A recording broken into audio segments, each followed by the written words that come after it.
നമുക്കൊരു ചേനത്തോരൻ ഉണ്ടാക്കിയാലോ? ചേന തൊലിയെല്ലാം കളഞ്ഞ് ചെറുതായി കട്ട് ചെയ്തെടുക്കാം. ഒരു കുക്കറിലേക്ക് ചേർത്ത് അതിൽ 4 പച്ചമുളക്, 2 സ്പൂൺ ഉപ്പ്, 1/4 ടീസ്പൂൺ മഞ്ഞൾപ്പൊടി, 1/2 ടീസ്പൂൺ കുരുമുളക് പൊടി, 1.5 ഗ്ലാസ് വെള്ളം, 2 തണ്ട് കറിവേപ്പിലയും ചേർത്ത് നല്ലവണ്ണം ഇളക്കി 3 വിസിൽ വരെ വേവിച്ചെടുക്കാം.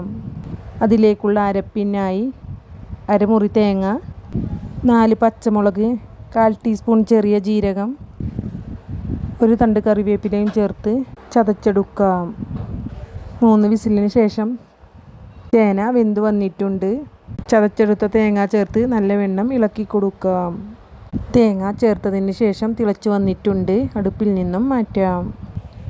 വറവിട്ട് കൊടുക്കാം. നമ്മുടെ ചേനത്തോരൻ റെഡി ആയിട്ടുണ്ട്. എല്ലാവരും ഒന്ന് ഉണ്ടാക്കി നോക്കണേ.